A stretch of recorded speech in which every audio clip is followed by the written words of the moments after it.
right, ladies and gents, we are back already. I know you guys might be like, wow, you just finished.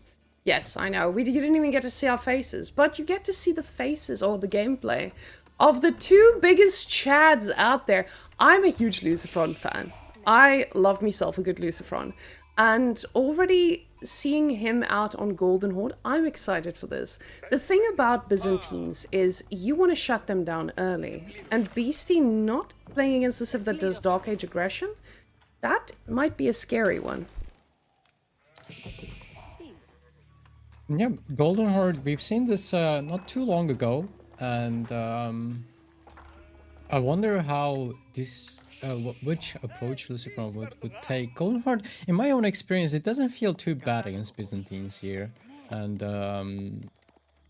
yeah, as we see, there's no Dark Age opening happening, even though it's Byzantines. But yeah, now, oh, the sheep count is looking okay, looking good for Beasty so far. Well, this is a GC Gorge, and sheep are a lot more predictable on this map. And yeah, Beasty has 3 on stone. He's going, he really wants all those 5 cisterns up and running as soon as possible. Maybe extra ones for some arrow slits as well. And yeah, LucifroN is gonna be aging up soon as well. Now, and yeah. You say as well, but Beasty is being a greedy goose. And I think this is something that might pay off, of course. If you're playing against someone like Vortex, I would be quaking in my boots right now to say like, hey, I am going to be going for a ton of cisterns and I have 3 on stone all the way. I'm not pulling off at 120. I'm going for more. Okay, he pulls 1 off, starts building already, and this greedy goose is going all the way out here to the outer berries.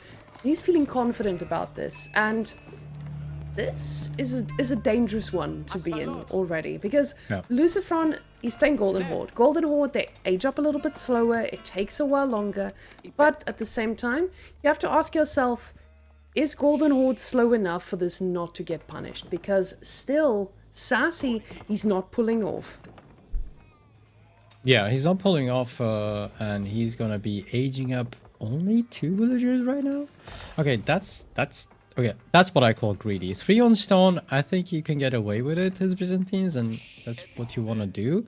But 2 on the landmark, that's pretty slow. Maybe he will pull more later on, but yeah, this is very greedy because there will be Han soon and followed up by Torguds really fast. And well, you're making the cisterns, you're making the aqueducts, but aqueducts can be taken down very easily at this distance, especially away from your base.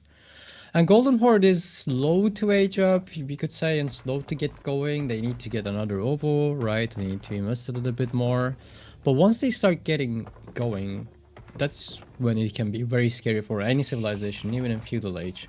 And I think it could be maybe just my idea, but I think even building cards could counter this pretty well.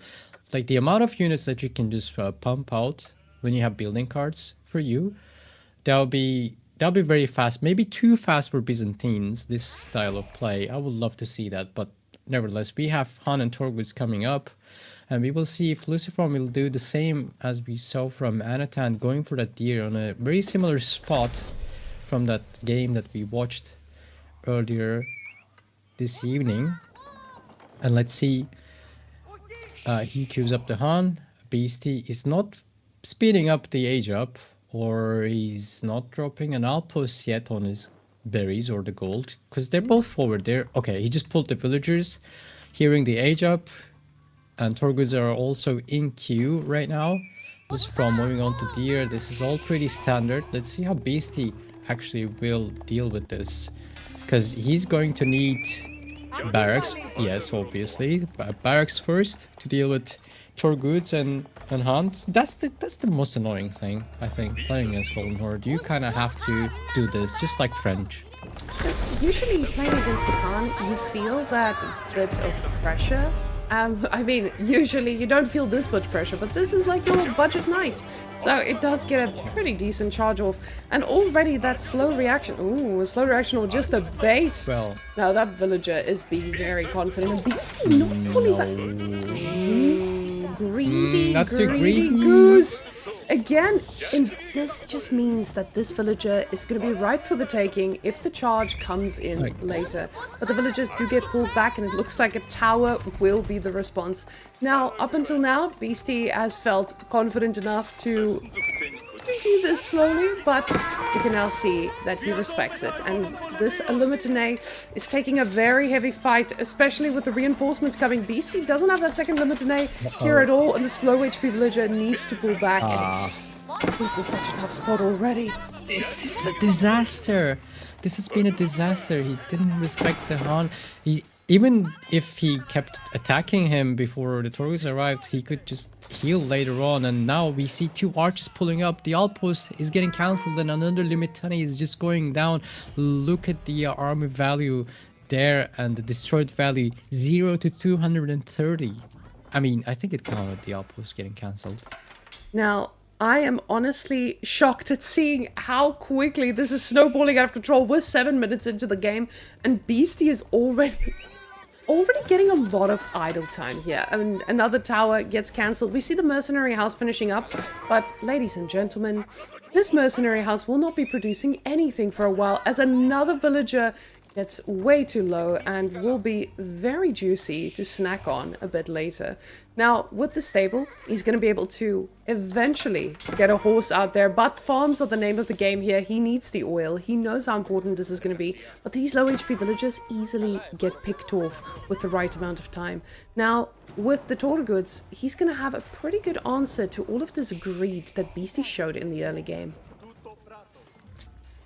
Well, this is a very rough spot for Beasty right now. He needed that. If he had that outpost prepared before, I think he could be still fine with some arrows that's there. But now he has a mercenary house that is serving nothing, and even the Limitani is not upgraded yet.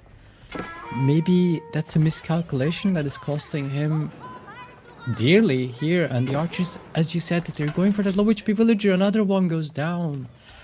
Another one is taken down on the farm. Olive grove, actually, not a farm. It's okay. We accept farm categorization here. Now, these Limitane, they are stuck in Dark Age because, of course, the village is getting pulled off of gold to try and build this. He knew what he was doing. He knew how desperate he was going to be. Oh, but these archers, they are just peppering away at everything. And even though more Limitane were made, they are just not getting their value done here. Now, another low HP villager is standing very far forward, and the archers step forward. They will get another one. Oh, he tried to drop off on the landmark because it was closer to him, and he got punished for it. Now, poor villager. You have to keep in mind, this is still level 5 cistern though. So these villagers, 26% extra economy, that's great. Especially if you're at a deficit, you feel like this is the bit of breathing room you need. But the horses, they are not the answer he so desperately needs. The archers coming forward again. Luckily for Beasty, the drop-off is right now, and a villager does go down yet again. Oh my Another goodness. one is going down, and this is looking really rough. You only have 10 Dark Age Limitani against 9 archers already, and LucifroN is not only that, he's also adding his own spearmen, respecting the horseman numbers, even though he's super ahead, and yet another villager is going down. 5 villagers taken down in 10 minutes of the game. This is a bit unusual start from what I would expect. But LucifroN is not letting anything pass away, and those archers looks like they're in danger, but that's a lot of Torguds. Oh, there's a nice wraparound from Beasty, maybe cleaning up all the archers. Oh, there. he does a decent job at this, and even with the Dark Age Limitane, he's doing a decent job at cleaning up what he can, but the archers are just focus firing with the very little attack power that's inside this army. They are not doing the fastest cleanup they could. The horses are pushed back, but wonderfully, The berries are back under control, but for how long? With the amount of units that we've got here, we see the Dorgoods are feeling very confident to just charge on in, and this tower is, it looks like it's made of paper. This is just a constant pressure, and Beasty didn't use the time he had to go for the little bit of gold he needed. Villagers being pulled forward and more are gonna die. Sassy, this was the shot. God. I feel like LucifroN really wants to come, or maybe it's just Beasty who says, "Hey, I already live here. I don't need to come to the Homestead Cup." GG next. Well, maybe this has been maybe just let's just call it for now. I think a miscalculation at the start, and that can cost you dearly, and especially against a civilization like Golden Horde. Not just Golden Horde, it's LucifroN, right? He's one of the best players to punish any mistake that happens in the early game like that, and yeah, that's just what happened. I think you just shake it off and go for the next. And very interesting, actually. Now that I see the draft, Beasty banned French. Am I reading that correctly? Yes. Or LucifroN banned from. Okay. Yeah, Beasty. Sorry. Oh no, Beasty's LucifroN French banned god. French from him. Yeah, and because he has it. Yeah. That's how much he values it. This is like one of the first times I'm seeing French getting banned. Now, this... Recently. Yeah, French gets banned against Beasty every now and again because this is one of his most comfort picks.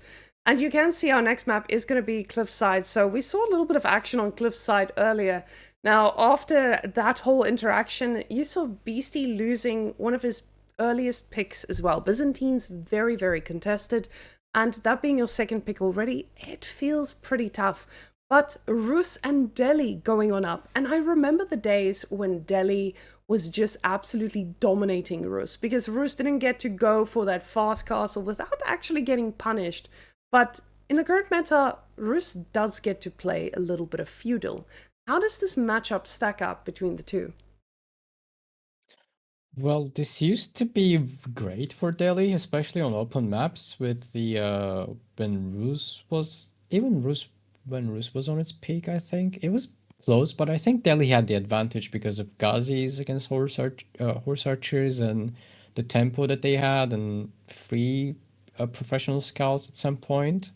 It was, I think, quite hard for Rus to keep up with Delhi before, but maybe now with the hunting cabin change, because I haven't seen this matchup in a while. I can't say I did.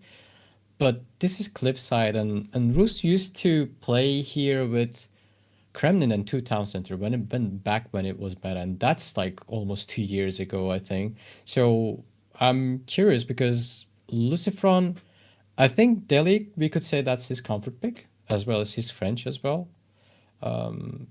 Delhi, LucifroN, and both LucifroN and Vortex, both Spanish bros, are very good at them. And let's see what will happen here.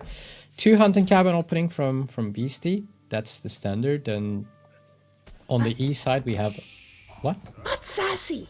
This is again a little bit of a greedy goose hunting cabin opening. Both of these hunting cabins being outside of the DC range. This one gets a little bit of preparation time, but it's just because he wants to capitalize on the maximum amount of trees. And this is, as small as it is, it feels like, again, Beasty just saying, I have to be a bit greedy, let me get that 1 extra gold by just putting it further. So, the man is showing us what he's here for today, and it's to put on big plays with big returns. Even though this might just be a 1 gold return that you get from it. Sorry, now you may continue. Well, but still, it's important, as you mentioned, because it's going to be against Delhi, and Ghazi Raiders will come out very fast on the field. Beastie is making a third scout. Sorry, correction. Third scout on Cliffside. And can we see the sheep counts, please? Yes, we may. Let's use the okay, 12 to 9. It looks normal so far, because you would expect to have less sheep than Rus because of extra scouts. And LucifroN is doing fine so far, I think. So the Ghazis will be harassing your hunting cabins. But one positive is that Beasty has the woodline at the back. Not that lucky with the deer spawn, I think, because LucifroN's deer spawn, the first one, is more available for him than Beasty because it's more closer to the LucifroN side. And yeah, now the sheep lumbers are looking great for Beasty. That's what you want to have. As Rus, it feels really bad when you make extra scouts and then like you don't find the sheep, somehow like you're following the enemy scout or something. There's even more, 3 more just on the same screen there from Beasty. But I'm curious if he will try to drop like Kremlin, or I don't think he's going to. So you say he won't drop a Kremlin, but Sassy. But Sassy. This is Cliffside. He's going for it. Yes, there is. Oh, there's a healthy Kremlin here at the front, and with the Kremlin here, you have a very easy little bit of wood at the back that you also get to fall back on. Now, the Kremlin is something I've been hearing whispers about. Not confirmation, but just whispers. That Rus players are saying that the Kremlin is actually a viable choice. Now, the Kremlin has... Oh, Sassy, it is. are you just confirming it fast now? Very nice. But Sassy, this means he does have to go on gold eventually. Now, for this is something where you're foregoing your opportunity to go for that easy pro scouts or easy switch up, because now you don't have the Golden Gate economy access. So with the Kremlin, getting this access though, I'm feeling pretty good about this. This is usually not something you would be able to go fast castle against, and with him going out on gold, I don't know if this is just something where he says to himself, hey, I need to get as much gold as I can, and then we see what's next. Because usually you want all of your villages on wood. So how does this play out after the Kremlin? Well, the way Beasty is going with it, he's pushing in some deer already towards the Kremlin, which is going to be safe. I like pushing the deer in. You can still push the deer when you have like 3-4 scouts. Not spearmen. I think making spearmen to push deer is not really worth it anymore, obviously after the changes. But with Rus, you can still push a lot of deer, and I love that Beasty is doing it right now, pushing in the deer. He did, I think, a 1 long trip to that gold. With 8 villagers. Oh no, he's actually staying committing on it. to it, Sass. He is very much committing to it. But what happens after that? This is where you get all the gold you need. He doesn't have a plan, does he? He must have a plan, because this is going to be... This looks like 8 villagers on that. It looks like he wants to have enough gold to get pro scouts. But that Kremlin... It's not going to be buffing his big wood line, so he will have to get the wood. Not have to, but he would probably like to get the wood from the wood line at the front. The little ones towards Kremlin, and 1 more villager being pulled, just to make sure this time it's not that greedy. What's the follow-up? Is he going for... Fast castle. He could... He's going fast castle. Sassy, Really? he's going fast castle. I heard whispers of this. I heard whispers of the choice landmark that follows into fast castle, and not just any type of fast castle. This is an Abbey of Trinity fast castle, from my understanding.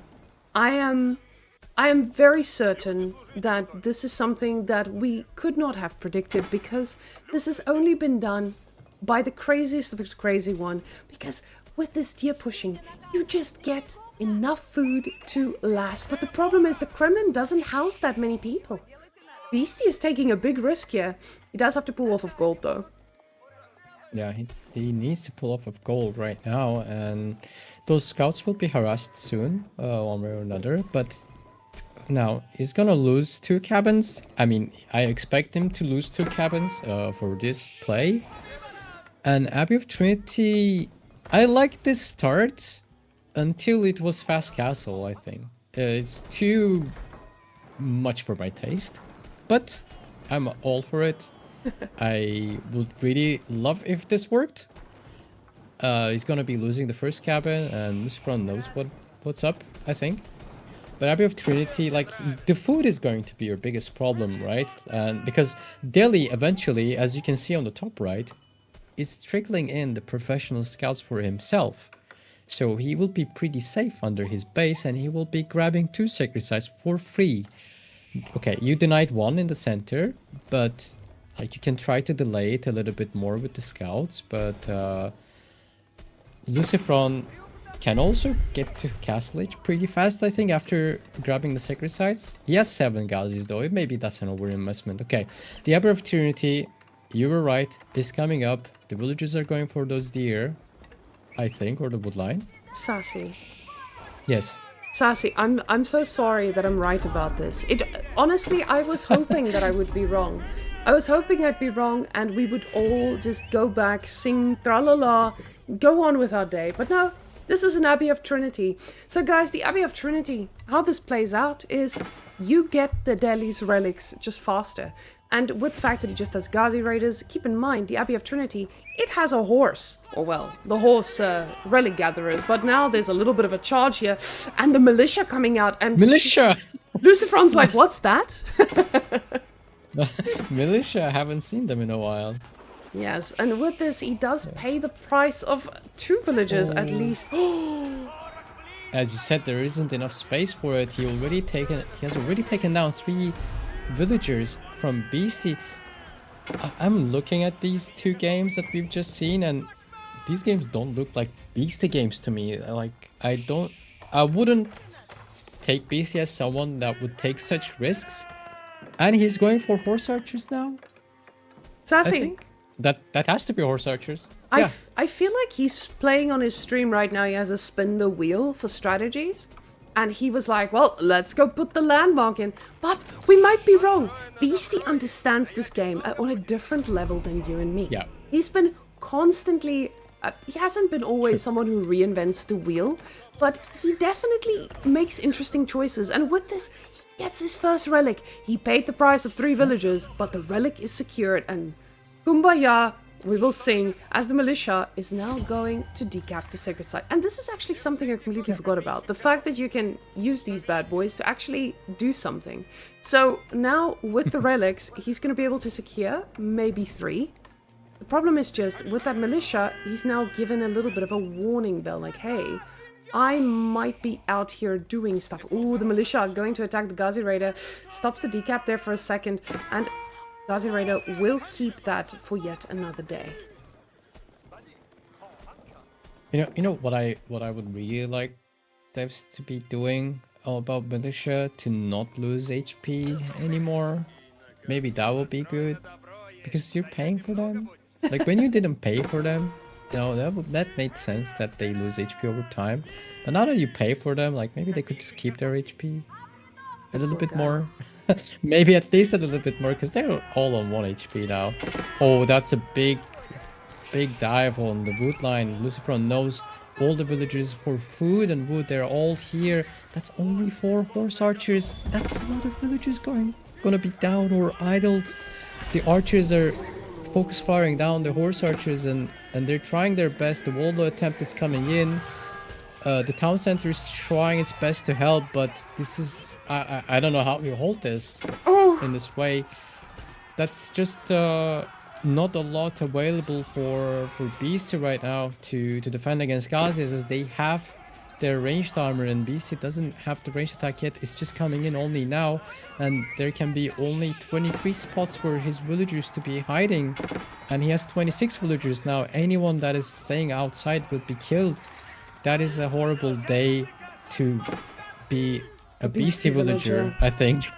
Yeah. Unfortunately today it's just didn't happen as maybe he hoped for, but I'm not surprised the dive is coming from LucifroN. That's a lot. That's 19 villagers, down to 19 villagers.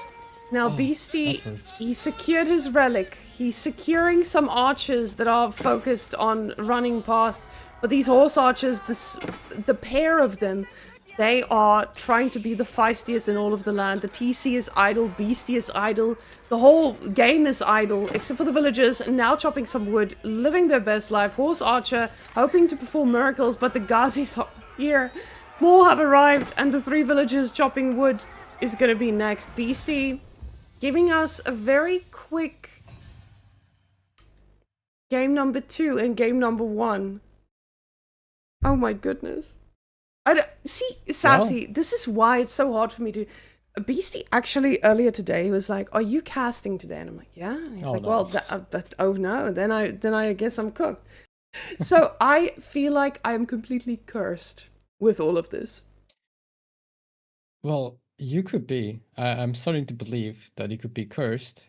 Well, it could be the curse. It could be the LucifroN is being really on point and being very clean. He has been very clean so far. And Beastie, maybe this was like experimental 2 games, we could say.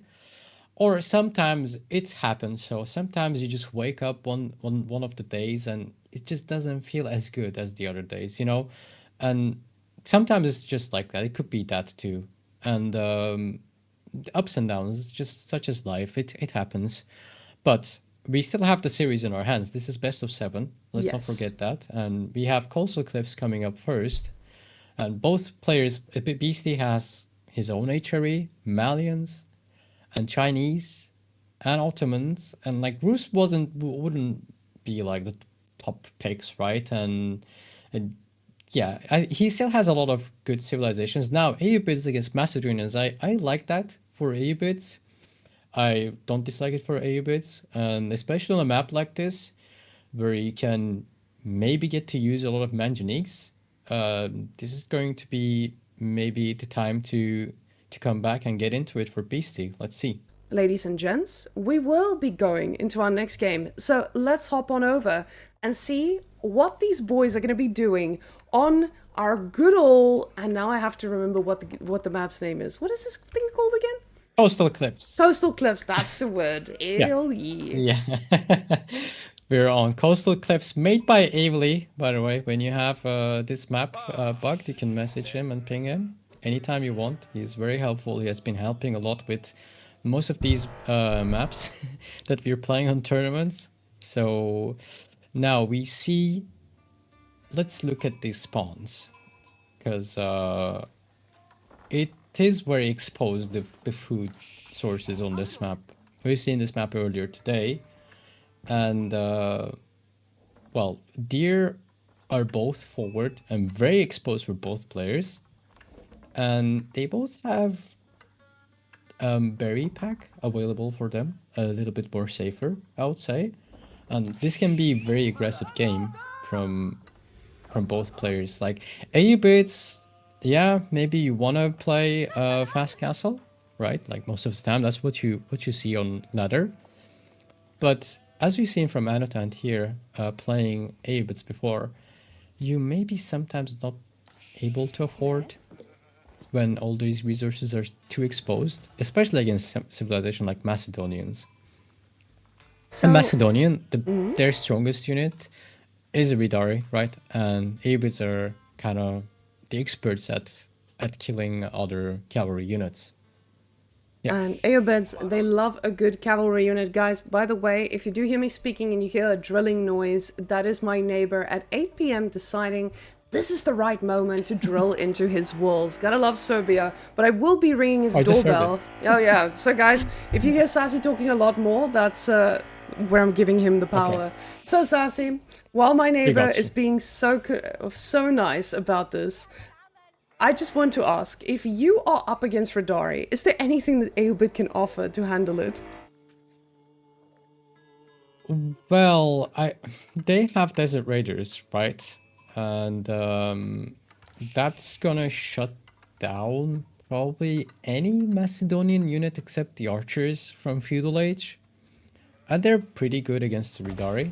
Although I still think Ridari are pretty strong and very powerful. Still maybe considered a little bit OP here. What is scary to me on this matchup, looking at this matchup, is a Macedonian late game.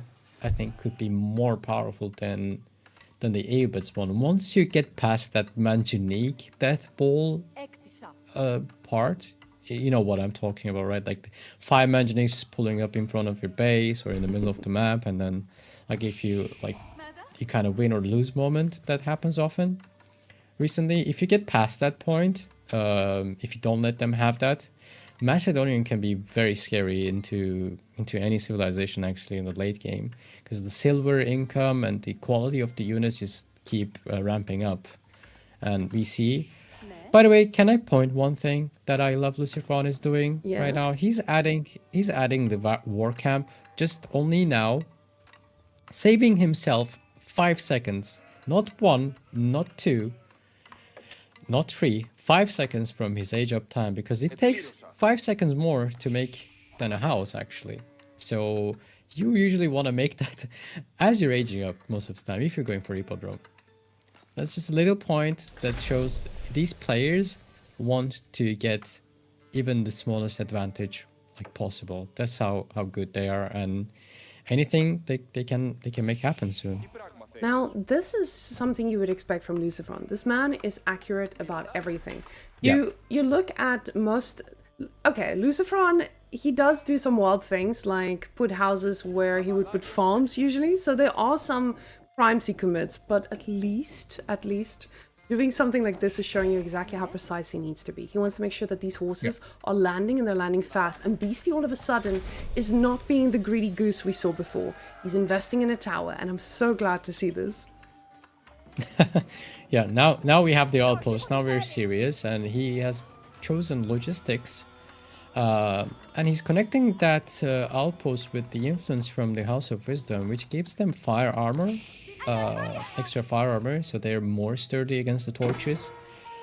And that's a huge thing in the village, and it looks like he's going for a fast castle again from that last game.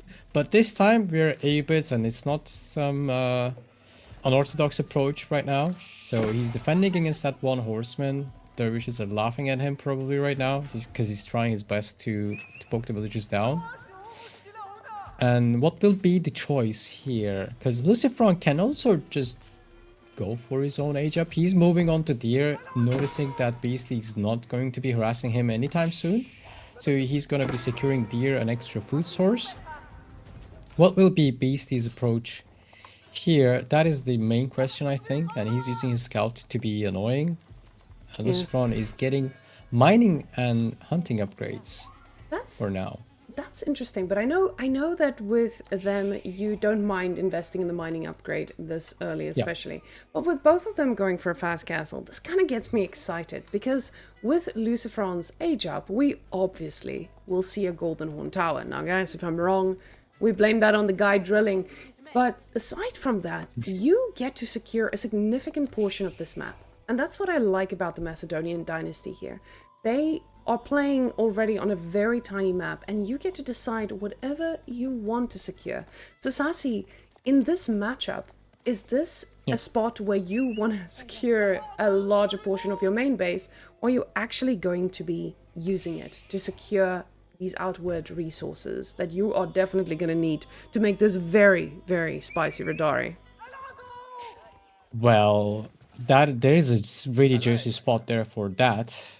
Just like we've seen Corbin is doing it game number 1 today, I think. I was on both boar and the deer, and there's a really good spot for it there. But again, the question would be, will my base be secure enough, safe enough? Because Beastie already clicked up, and one of the advantages why I think this is a bit scary for Macedonians is that AoEs will keep getting resources as they're aging up right now, and not only that, they will have a really big power spike from aging up with the industry wing. He's gonna get some stone to maybe sell, or maybe just use it for Springle Towers. Oh, that's a harassment from LucifroN. Is that villager stuck, or is he getting out healed? No. Okay, that's the first villager going down, successfully trapped by LucifroN. And that's a He major... traded some HP, yeah. That's a major pickup. To lose a little bit of HP that will just regen with time, Yeah. that doesn't hurt at all. But Beastie now going for his industry ring. He's getting wheelbarrow now, hoping that this will keep him alive. But he's still investing so much into keeping all of this focused on the gold. And you have to ask yourself, well, what is the follow-up? He doesn't have a production building behind this yet. Now, he does still have 37 seconds, so expecting to see some camels to be able to handle this, but you can see how confident LucifroN is feeling about this. Another villager just getting way too close, and all of a sudden, it just feels like this is spiraling out of control. And it feels like these units have taken no damage because they just keep getting healed back up. Even with the dervishes healing, a villager still went down. And honestly, I'm excited to see a civilization that can handle that dervish pressure that they get for free every single time. That is, that's true, and we've seen the Golden Horn Tower being dropped not on the board, but close to that other deer pack, protecting both of them at the same time. Now with the relic being carried, the dervish healing actually increased, the rate increased when you carry relic with them. And let's see what Beasty will do with the amount of stone that he just got. Oh, another villager is feeling the pressure there. I think I will make a comment about this healing thing. It's fine if it's out of combat, I think. Like during harassment, I kind of think I'm leaning towards maybe they shouldn't be healing while they're already attacking. You know, maybe we can just tune that down a little bit because that looked kind of ridiculous. Just saying, just my opinion, my humble opinion about it. Now, when you get to a spot where the relics are pouring in, it feels good, especially when you know you're not going to have access to this gold forever. The Radari are going to start pouring in, but the Camel Lancers, they do well, but we've been seeing a lot of times where Knights outdo them. Radari, they are in a whole different weight class. So the Camel Lancers, I feel like he's most likely going to need to use these to try and find damage in the base, but the problem is the base feels pretty safe, especially considering most of the economy is in a very, very happy spot on the Golden Horn Tower here.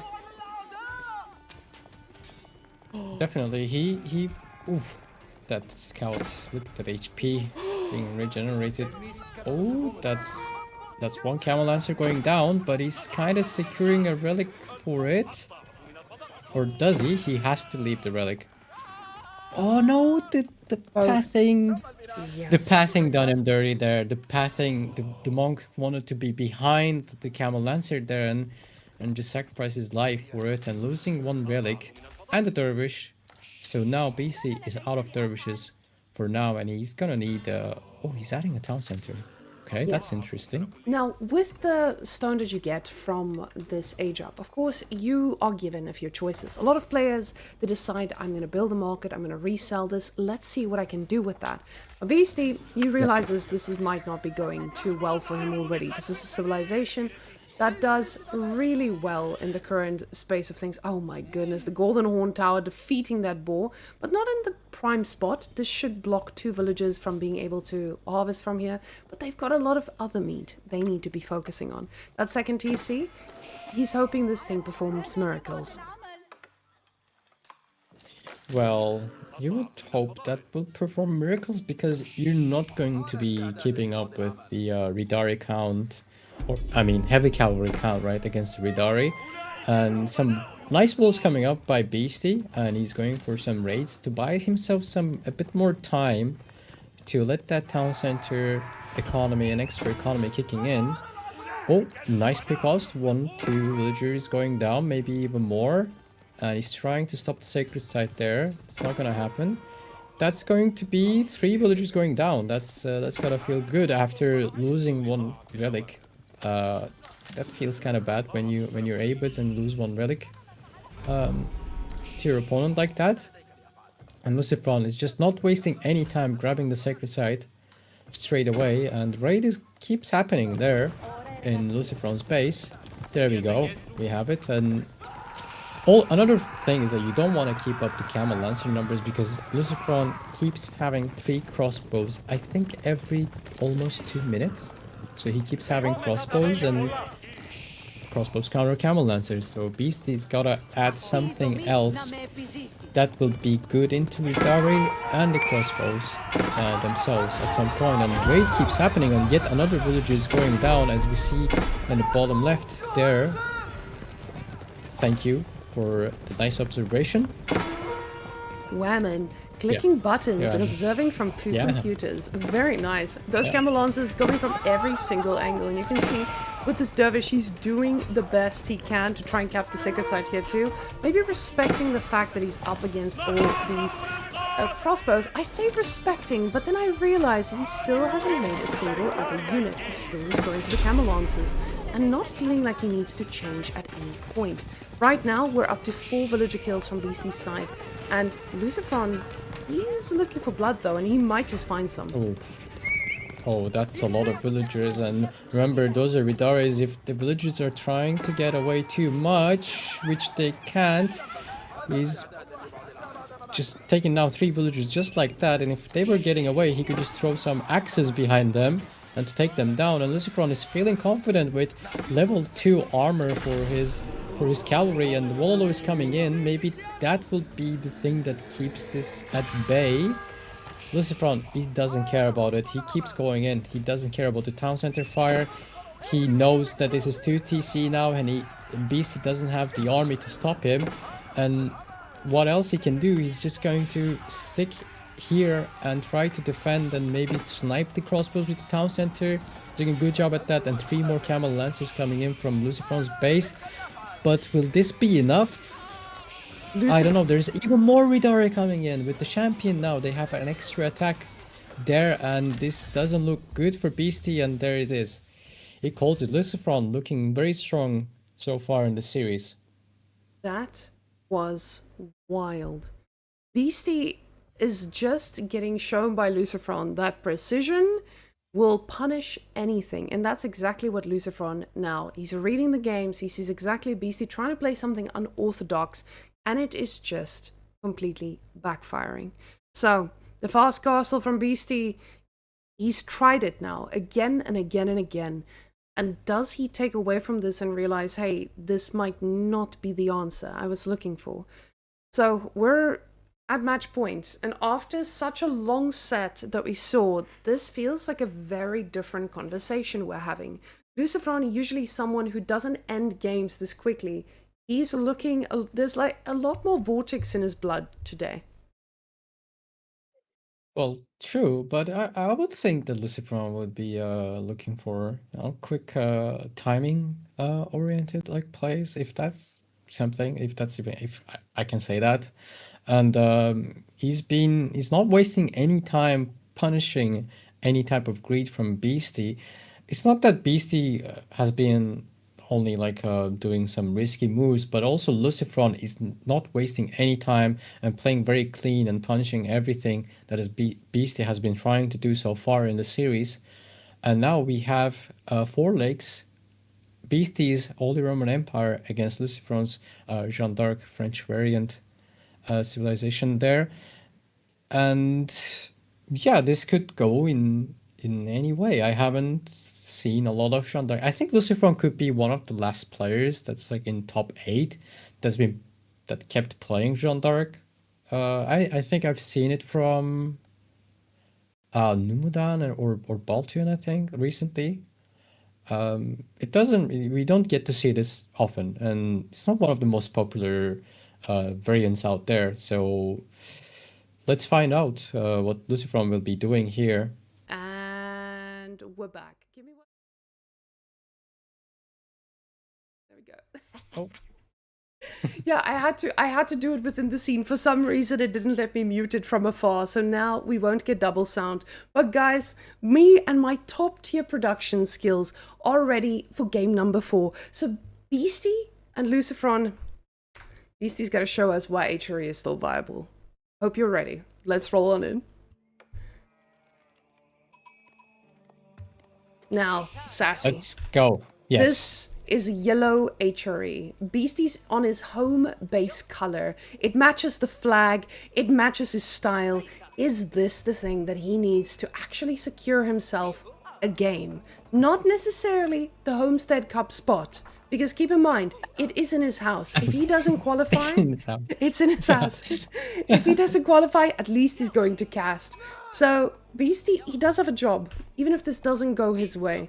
But I'm definitely sure he wants to be fighting for that 20k prize pool as well. Well, of course, it's when you're a competitive player, I think you want to win, right? Like that's how you become a really competitive player, and Beast is known to be exactly that. And you always want to win no matter what, even if it's like a tiny tournament or big tournament. No matter what, you just want to win. That's how you become Beasty. That's how you become LucifroN or Vortex or Anatan. That's in these players' character to be trying to win. So he'll be doing his best, even though if it's just one game or not, I think he will do his best, regardless of the tournament being in his apartment or not. So we'll see. And we see from both players going for the dock. Actually, they went to the same sides, which is kind of important to note, because if one side wants to drop an aggressive dock there, then it's kind of easier to switch from your own dock side to theirs, because if otherwise you would have to like go diagonally to like from south to north corner if BC dropped it there. It's from some long distance shopping, and BC is also, neither player is going for gold yet. And seeing the gold spawns, LucifroN has the first gold safe, but his second and third goals are both next to water. That could be harassed if any point Beasty has some luck. Same goes for Beasty actually. I just noticed. I was just comparing them, and yeah, this is one of my favorite maps to play actually. I know it's not the most popular, but I really like this map because of how all over the place it can get, just like Holy Island that we have seen before earlier today. This is now a nice little map with all decision making. A lot of the cases, you just lose because your opponent made a better choice. So, ooh, and Beasty getting villager capped here for a moment. All these small things add up, and LucifroN has shown us time and time again that he can exploit this. Now, this is honestly a pretty rough spawn for Beasty, mainly because he's up against a JD. JD in this scenario is able to punish a gold like this. A gold that's very far out, and you just not having that extra bit of gold can quickly go elsewhere, because, can quickly spiral out of control, because if you look at this, LucifroN, he's going to get a production building. He's going to get the night out at a decent time. Beasty, he's not going to be the one that gets to be the aggressor on water unless he's willing to give up something else. Oh, look at all that food though. He does have something to fall back on. Indeed he does, and this map just screams a mine work to me. So I think with mine work, HRE with some extra food economy from, yeah, there we go. The mine work is coming up. Plus it's against knights, you get extra damage on your spearmen and on your horsemen. Very likely you're going to be playing like horsemen and spearmen if LucifroN goes for some archers. But LucifroN, I wouldn't be surprised if he has his own like triple production there. And I don't, is that a green dot approaching?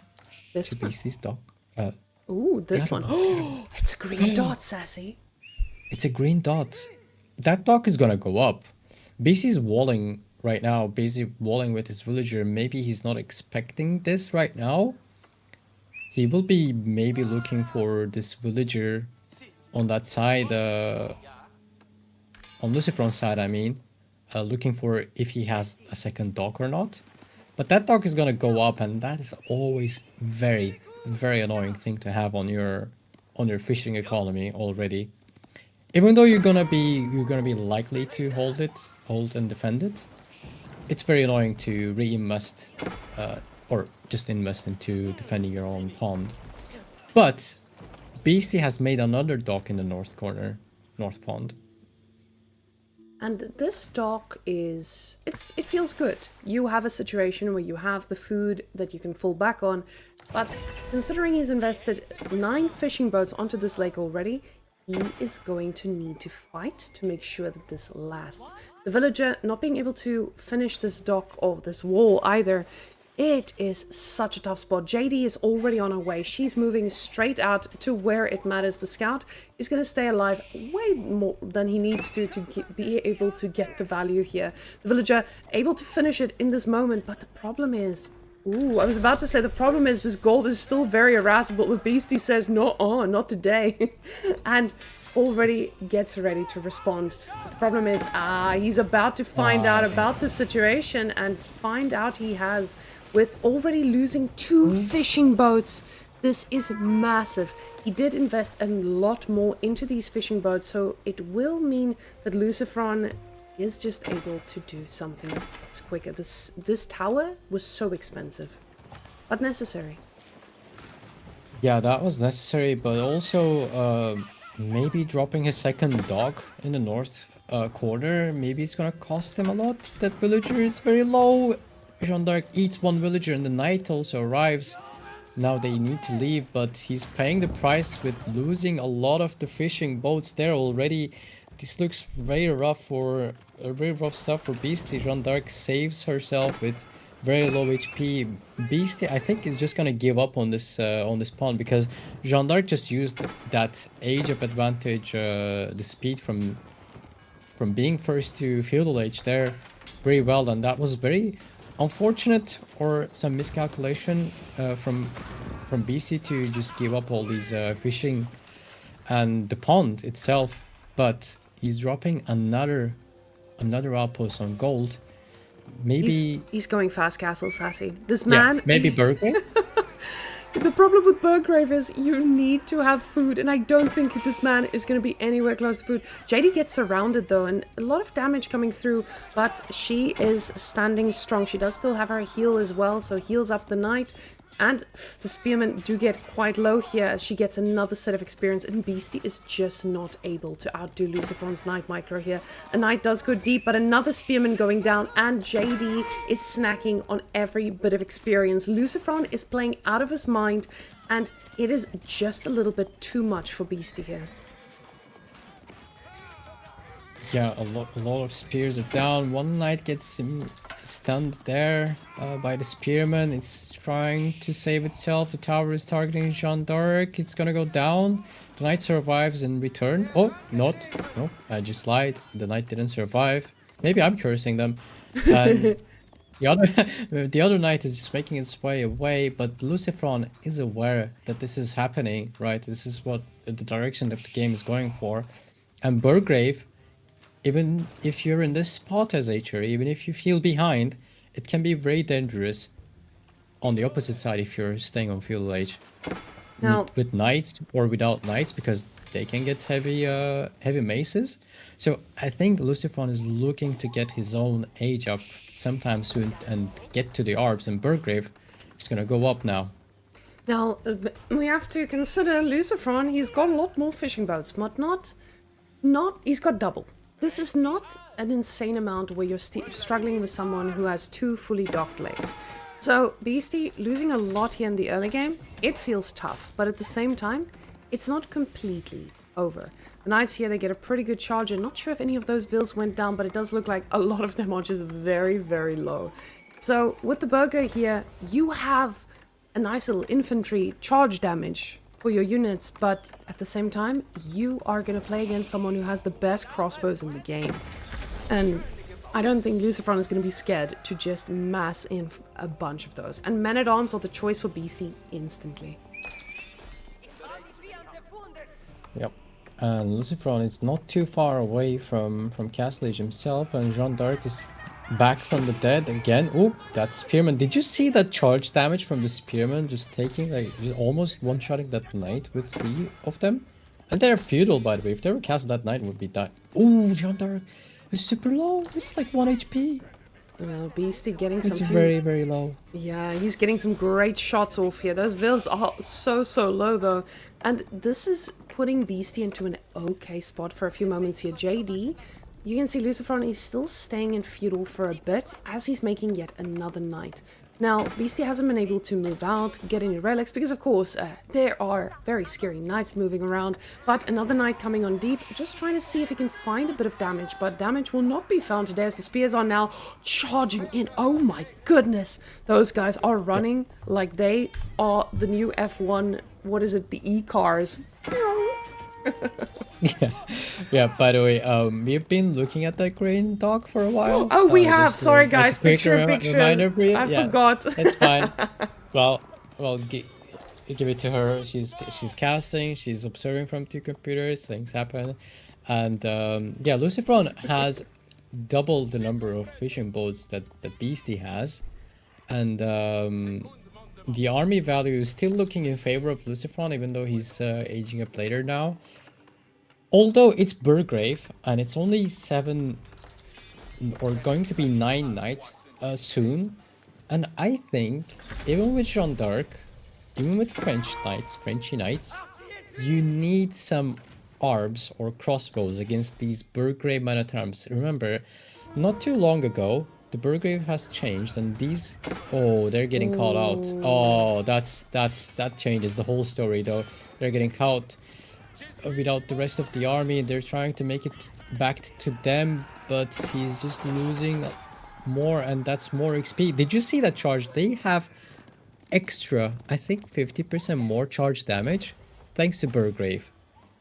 So they are hitting a little bit differently, but these Yeah. small mistakes that BC, I say small, but losing a ton of your men-at-arms like that is massive. Now JD, she is going to get surrounded, but not surrounded enough that men-at-arms do a decent chunk of damage. This woman is made of steel. She feels confident enough to move forward, but more men-at-arms are coming on out, and a few knights will be in danger here, but JD is getting dangerously low. She's still looking at capping a bit more experience, but never mind, men-at-arms are just gonna take her down and keep pushing forward, but the knights get a charge off, and that is a very expensive one.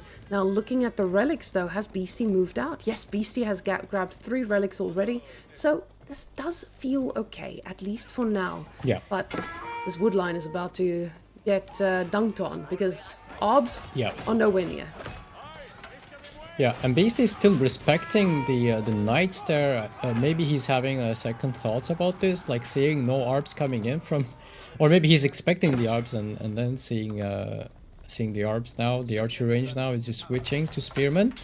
But either way, these units are really scary. And even though LucifroN is the one with the French knights, he's on his side. He cannot just leave and attack Beasty's base, and he thought about it. You've seen in the middle of the map, he wanted to just cross the map and just use his mobility and attack them.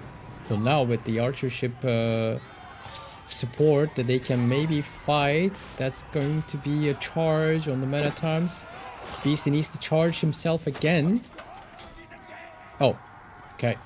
They just decide to, maybe they weren't sure.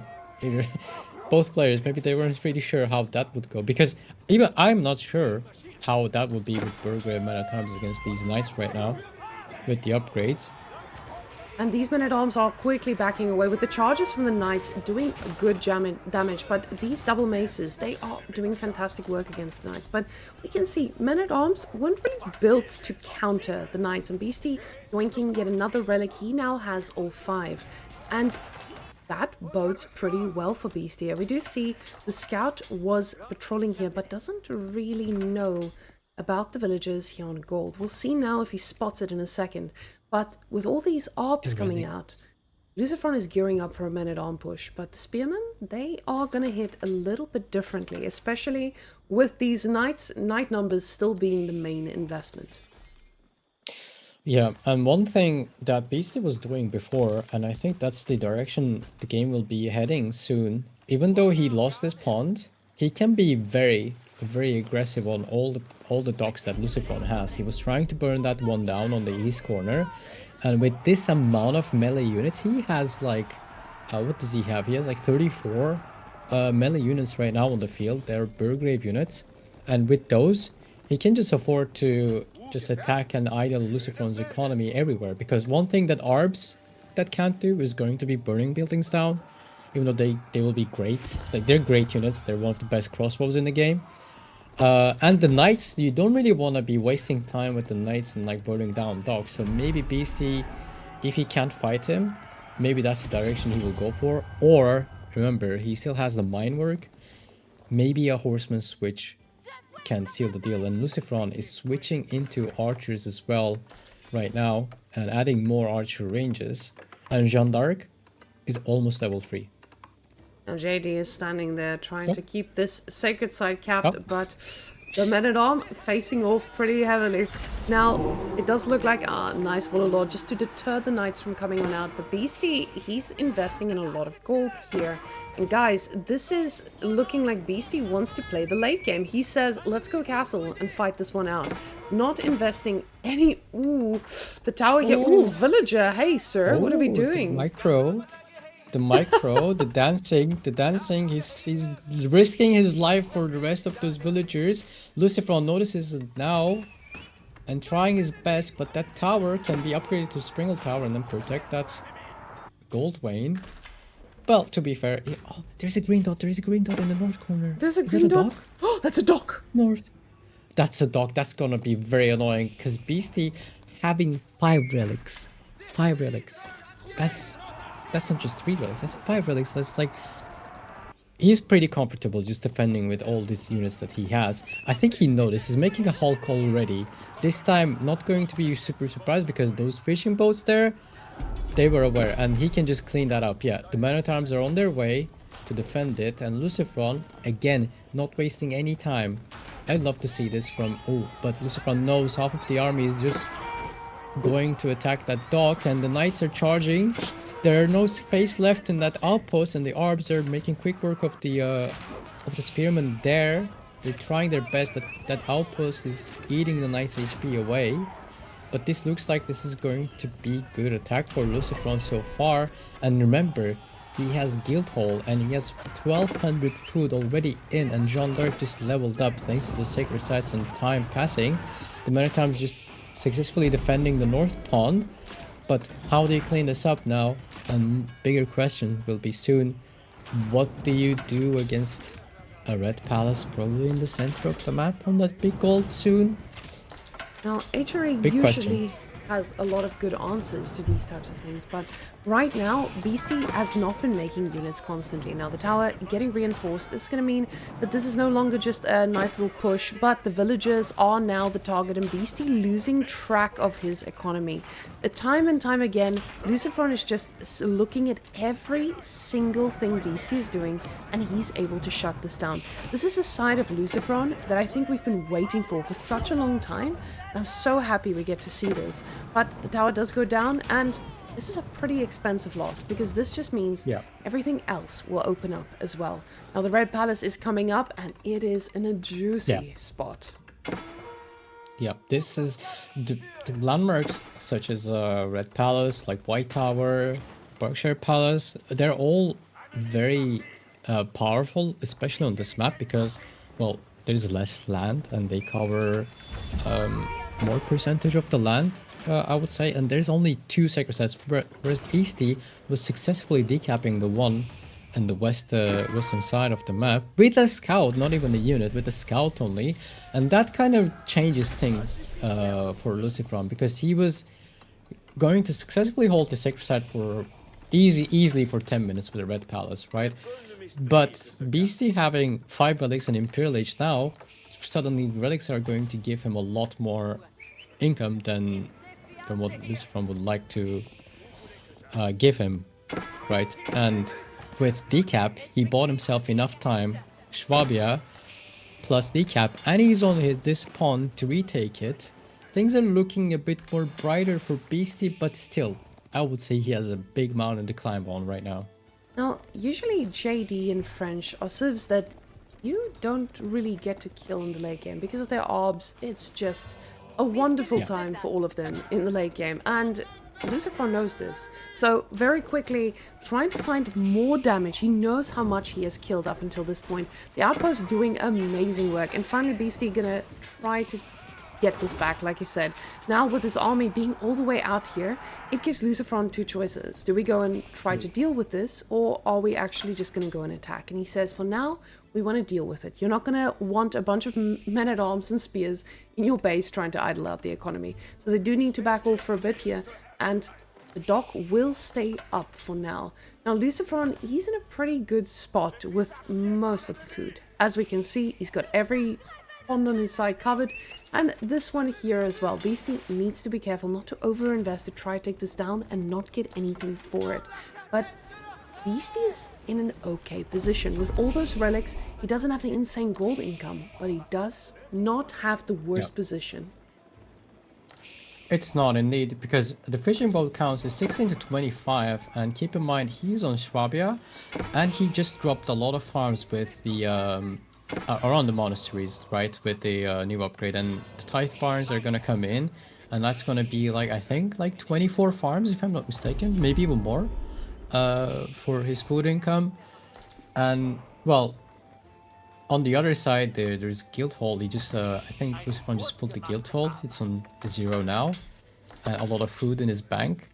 The question, how do you kill Arbs? I think Siege is the best option for Beasty, but it's a lot slower. Oh, LucifroN actually still holding on to this lake means a lot for Beasty's safety on his own base. And well, that's, yeah.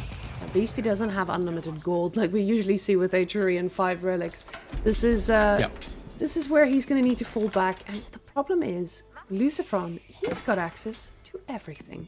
This big gold here, it's not being used right now, but with all of this map control, he's in an okay spot.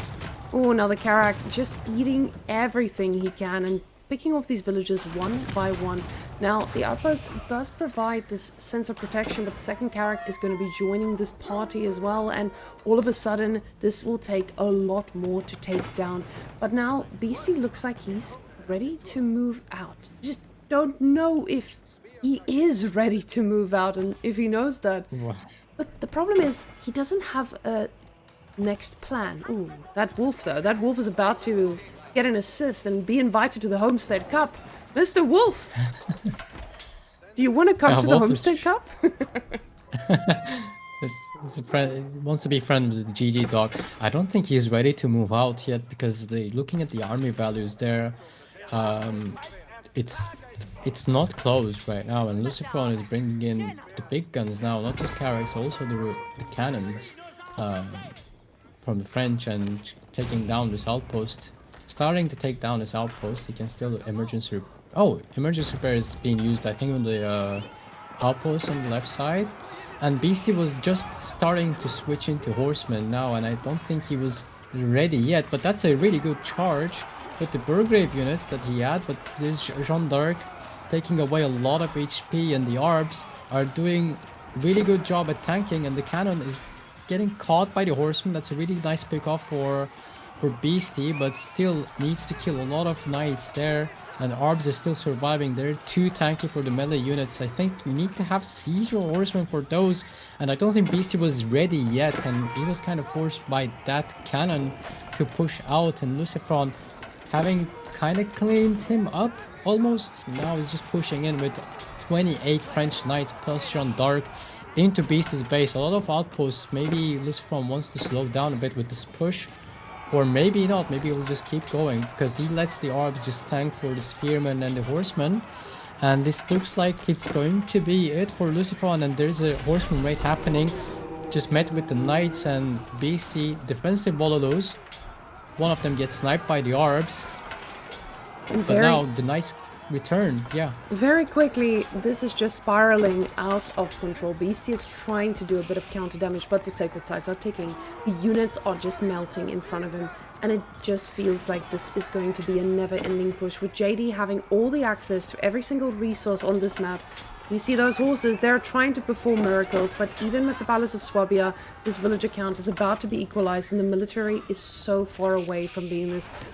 These Arbs are not looking to die to anything, and the horseman switch that Beasty is doing, it feels like it's somewhat out of desperation and not out of the exact strategy we was hoping for. Well, he can kind of deal with the army sometime soon, even though Jeanne d'Arc is making the units cheaper thanks to the consecration. Beasty's food income is looking really healthy compared to LucifroN's, even though with the cheaper units and arguably better units the Jeanne d'Arc can have with the Arbs and French Knights, Beasty can be okay holding against the army, but I think his biggest problem is that Sacred Site is ticking down 6 minutes. Remember, we talked about this with decap.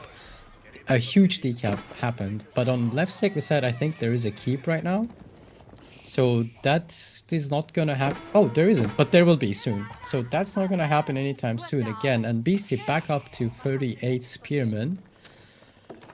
But you cannot kill the like this amount of orbs and knights with only Spearmen. You need some sort of, I think, crossbows or hand cannoneers to deal with those.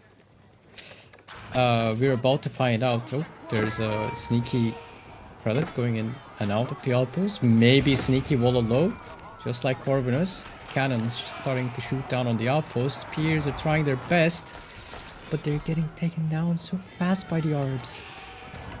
And with the cannon firing at that emergency repair, it just means that he is going to last for a little while longer. But the spears is all that Beastie has right here. There is a little bit of a horseman raid going there on the other side, but this is something that's blocked by a keep. And unfortunately, this is never ending. LucifroN, he is getting every bit of resource he needs to take this down, and Beastie is pulling the vills to try and repair that tower, because the tower is the only defense he has, but this will be it. And LucifroN, he's cleaned up the raid at the back. Beastie realizes this is it for him. And LucifroN will be making it to the Homestead Cup in our first qualifier, the second player to qualify.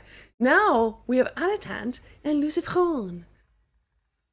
Well, that was impressive performance by LucifroN. He has played it very clean, I think, throughout the series, and he deserved this spot. What can we say? He deserved this spot there, and big congratulations to him. Well, we do have confirmation that our interview is standing at the ready. So, ladies and gents, let's go and see our second contestant qualifying for the Homestead Cup, Mr. LucifroN. Hello, yes. Yeah. All right. So, LucifroN, did you expect to take that 4-0? No, I mean, obviously, like you never expect to win 4-0, right? Especially when you're playing someone like Beasty. I do believe the last few weeks, slightly too late, but I'm in good shape now. Like I've been doing well in practice with Vortex, so I knew I had my chances to win. But I mean, 4-0, you never really expect, right? Like at least you expect to get like even if you just get a bad matchup, it's never gonna be a 4-0, right? But things went my way today, I guess.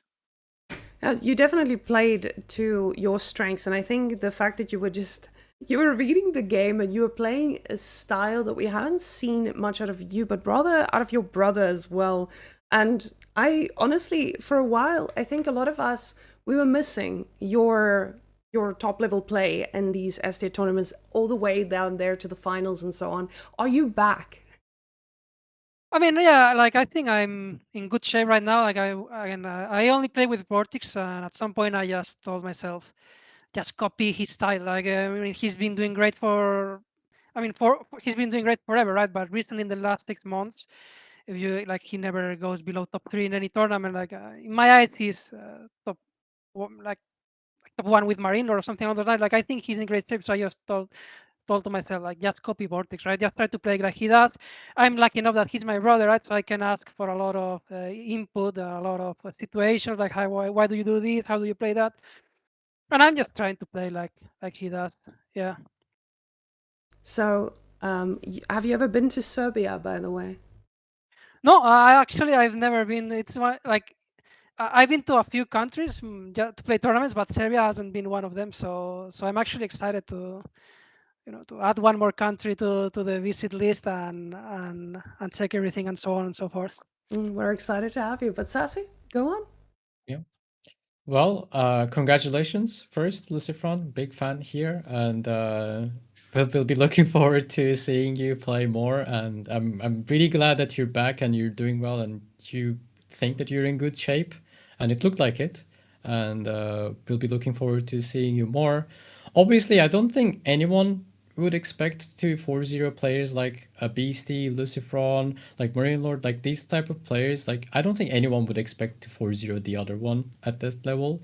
So very well played. And yeah, sometimes things just go in your way, as you said. And congratulations again. Thank you. Yeah, I mean, like I believe the drafts affect a lot the outcome of the games. Like even the order of you play the maps. You like maybe down the line I had a bad matchup that I was forced to play, but we didn't get there because I won the previous ones. Right? Like draft wise, I think like I either had good matchups or balanced ones. Like maybe Byzantines against the Golden Horde is close, but with the spawn he had, I think it's good for me because I mean both berries and gold were forward for him. So then I think that it becomes a reasonable spot for the Golden Horde. And the other matchups, I like again, I think they were either even or maybe even better for me. Like the Daily Rush, I think is in general considered good for daily. So yeah, in AoE4, you have to be a good player, of course, but the outcome is also influenced a lot by the draft and the matchups you get and so on and so forth, right? It's just the way the game works. True. So, the prediction for next game. Do you believe in your brother, or are you a believer? I mean, at this point, I always think Vortex is going to win, right? Like, again, I practice a lot with him, so I'm suffering daily his style and his micro and everything. So, like in my eyes, he's always the favorite these days. So yeah, I assume they've played. Well, I don't know if they started or not. I have no clue, but yeah, I think Vortex. Like again, what I said, right? Like drafts affect a lot of the outcome in AoE4 and so on and so forth. But if he gets reasonable matchups and so on, I think he will win. Even though B is also like he's been on great shape recently. Like he's not someone to underestimate by no means, right? Even though he competes in like 3 games at the same time. Like I think he's playing an S tier in mythology like this weekend as well.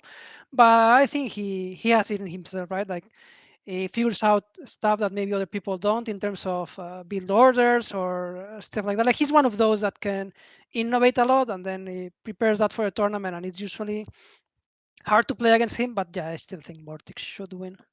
All right. Well, Beastie always says that he feels like he could be the third brother. So we'll see if the 3 brothers make it. But then we have our Anatan and our possible B also fighting for that. So then we maybe have Slav brothers, yes.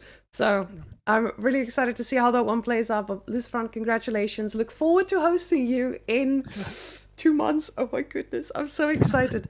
So yes, thank you so much for it. And guys, that will be it for now. We'll be back in 3 minutes or so while we give them time to finish their drafts, set up everything. So ladies and gents, see you in just a little while.